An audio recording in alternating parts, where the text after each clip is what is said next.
this piece, I want to talk about the Renters Reform Bill. It feels like it's been around forever. The Tories were first running with it. They were going to put it into legislation until they get kicked out. And then Angela Rayner's taken over. She's picked the ball up and she's absolutely running with it. Why am I talking about it? Well, although directly there's nothing in it financial, the implications for you landlords clearly will be financial. There could be issues about void periods. There could be issues about your rent that you can charge. The issues around the type of tenancy and length of tenancy that you're going to have. There's things around compensation I want to talk about. There's a whole range of changes that are imminent that will clearly hit you landlords in the pocket.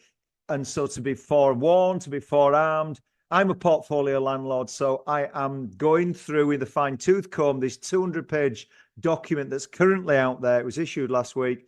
It's already had its third reading. So the reason I'm choosing now is that this bill is about to go to the Lords.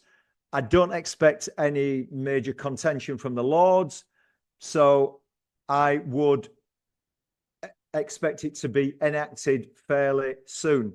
So if you've not taken much notice of the Renters Reform Bill, because as I said, it feels like it's just something that goes on in the background, then really please take a few minutes to listen to this piece of content, because I'm just going to give you some real simple headlines to whet your appetite. And what I'll do is once the Renters Reform Bill is enacted, maybe I'll come back. There might be some tweaks from the government before it goes live, but I think we're pretty much there. So let's go through it. First of all, the tenancy that we all know and have got used to for the last 20 odd years, the AST tenancy, whether that be a 6 months, a 12 months, perhaps you love a 2-year tenancy. You get that commitment from the tenant, don't you? You know where you are. You know you've got that income in for at least 6, 12 months or perhaps 2 years. That's going in the bin. There's no such thing now as a fixed term when it comes to tenancies. There is moving to what are called periodics. So in other words, they're simply a rolling contract you have with your tenant, where either side, either landlord or tenant, gives each other notice to quit and off you go. So that's a massive, massive change for landlords. So really be aware of that, particularly if you're doing your own tenancies. Then of course the whole document, the whole template will need to be changed once this goes live.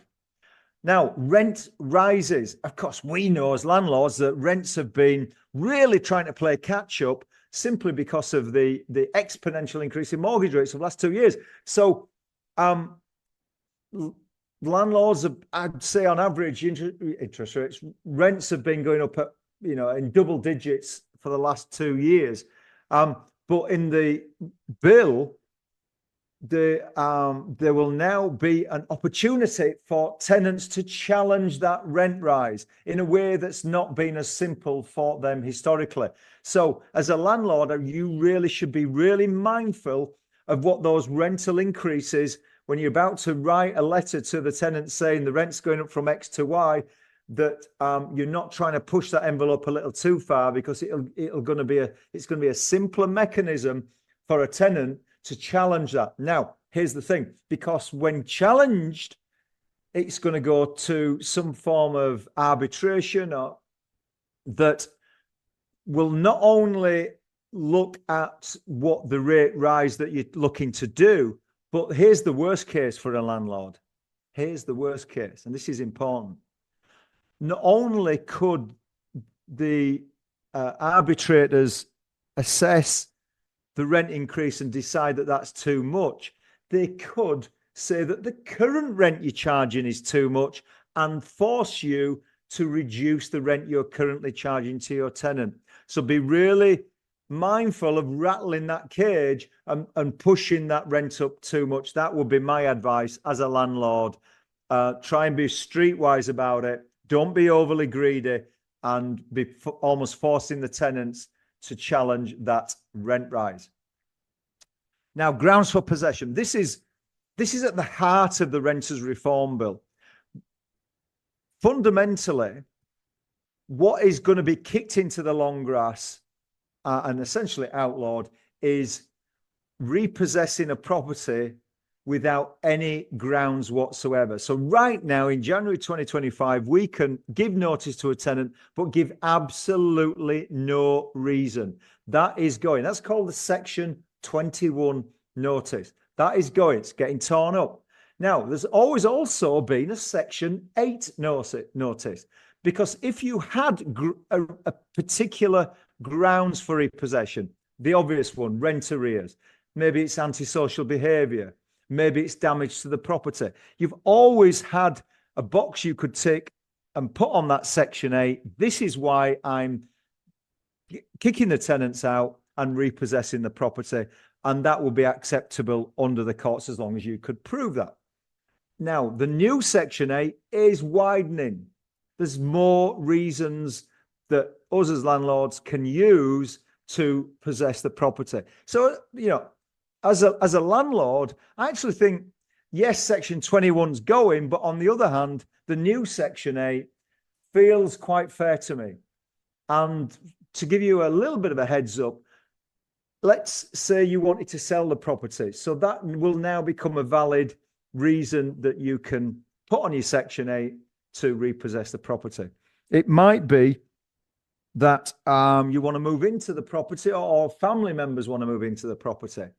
That again will be a valid reason under Section 8. And finally, it might be that you've got work to do to the property.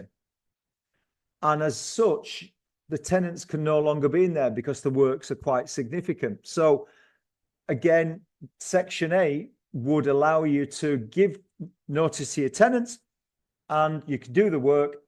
And I remember I talked about EPCs.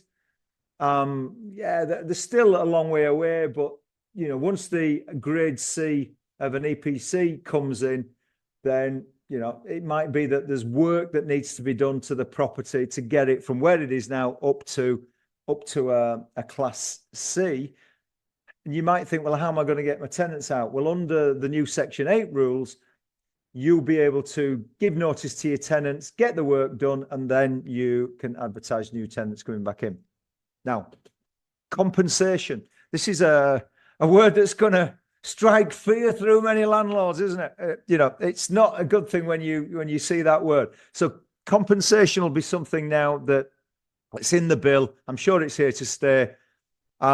So tenants will be able to demand compensation for either loss or inconvenience. Now, you might say, what on earth does that mean? And of course, the devil's in the detail.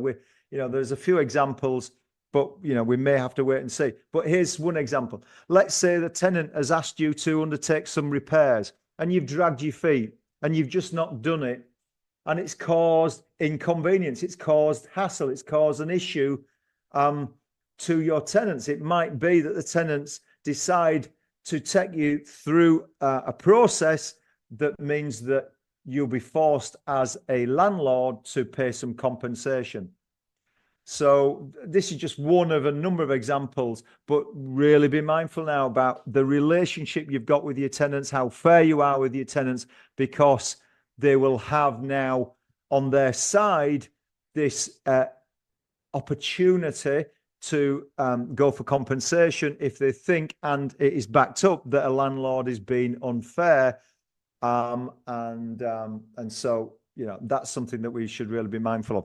Now, finally, we've probably all seen it, maybe we've done it ourselves, that when we've put an advert out for potential tenants, we may have put in that advert, we do not want tenants who are currently on any sort of benefits, or we might say no DSS, because we want to focus on a particular tenant category. Well, that's seen as discrimination in the new world, and that will be outlawed. So there'll be no way you can put on your advertisements that you do not want anyone on DSS or any form of benefit. So again, if you are managing your own properties, then please be mindful of that. So lots and lots of changes out there with the Renters Reform Bill. I hope that headline summary has been of use.